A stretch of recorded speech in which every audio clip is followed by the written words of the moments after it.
Shalom, shalom, amados hermanos de la casa de Israel.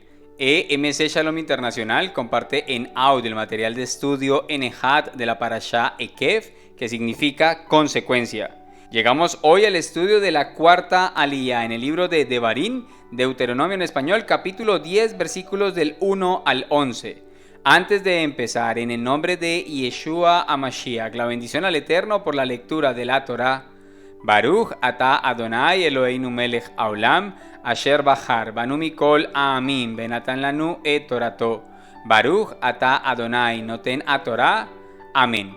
Bendito eres tú, eterno Elohim nuestro, Rey del universo, que nos has elegido de entre todas las naciones y nos has dado tu Torá. Bendito eres tú, eterno, donador de la Torá. Amén. Iniciamos con la lectura del capítulo 10, versículos del 1 al 11. En aquel momento, Yahvé me dijo: corta tú mismo 2 tablas de piedra como las primeras y sube a mí en el monte, y haz un arca de madera. Yo escribiré en las tablas las palabras que había en las primeras tablas que rompiste, y tú las depositarás en el arca. Así que hice un arca de madera de acacia y corté 2 tablas de piedra como las primeras. Tomé conmigo las 2 tablas y subí al monte.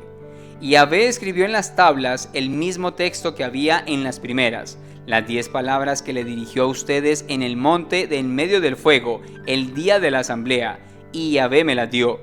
Entonces salí y bajé del monte, y deposité las tablas en el arca que yo había hecho, donde están todavía, como me mandó Yahvé. Desde Beerot Bené y Acam, los israelitas marcharon hasta Oserá. Allí murió Aarón, y allí lo enterraron, y su hijo Eleazar vino a ser sacerdote en su lugar. Desde allí marcharon hasta Gulgodá, y de Gulgodá hasta Yotbadá, una región de arroyos caudalosos. En aquella ocasión Yahvé apartó a la tribu de Leví para cargar el arca del testimonio de la alianza de Yahvé, para estar al servicio de Yahvé y para bendecir en su nombre, como es todavía el caso. Por eso es que los levitas no han recibido porción hereditaria con sus parientes. Yahvé es su porción, como habló concernientemente a ellos y Yahvé su Elohim.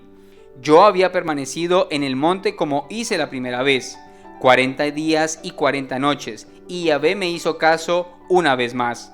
Yahvé estuvo de acuerdo en no destruirte, y Yahvé me dijo: levántate, reanuda la marcha a la cabeza del pueblo, para que entren y posean la tierra que juré darles a sus padres. Iniciamos el estudio de esta cuarta aliyá en el capítulo 10, versículos 1 y 2. Recordemos lo que leímos anteriormente. En aquel momento, Yahvé me dijo: corta tú mismo 2 tablas de piedra como las primeras, y sube a mí en el monte, y haz un arca de madera.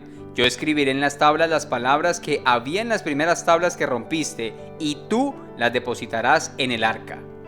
En este versículo Moshe le narra a la nueva generación cómo Yahvé le dio al pueblo una segunda oportunidad. Las primeras tablas habían sido rotas. Ahora Elohim da la misma Torá, pero en tablas nuevas. Esto es una referencia a lo que el pueblo haría posteriormente. En otras palabras, Israel había quebrantado la Torá. Era necesario renovar ese pacto inicial en tablas nuevas, una especie de nuevo pacto. Aunque la Torá era la misma, las mismas instrucciones sin ningún cambio, tipificando así el suceso después de lo dicho por el profeta Irmeyaj, Jeremías capítulo 31, versículos 31 al 33. Miren, viene un tiempo, declara Yahvé, cuando haré una nueva alianza con la casa de Israel y con la casa de Yehudá. No será como la alianza que hice con sus padres, cuando los tomé de la mano para sacarlos de la tierra de Mizraim, una alianza que ellos violaron, de modo que yo los rechacé, declara Yahvé. Pero esta será la alianza que haré con la casa de Israel después de aquellos días, declara Yahvé.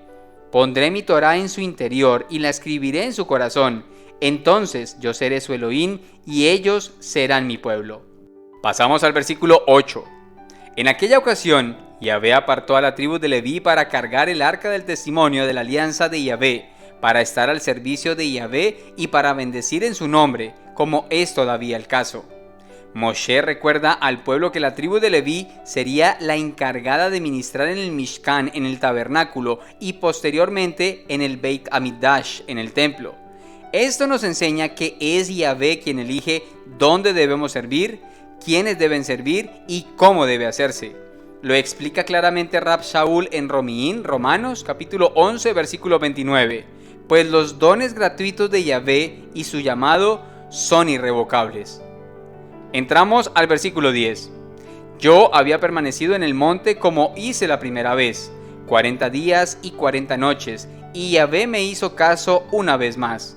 Yahvé estuvo de acuerdo en no destruirte.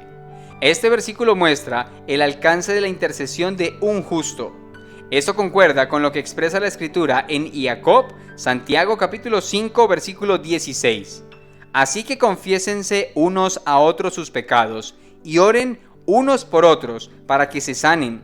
La ferviente oración del justo obra eficazmente y puede mucho. Deseamos que este estudio llene su corazón y traiga un mayor entendimiento de la palabra de nuestro Creador. En el nombre de Yeshua HaMashiach, Melech de Israel. Amén. Shalom, shalom.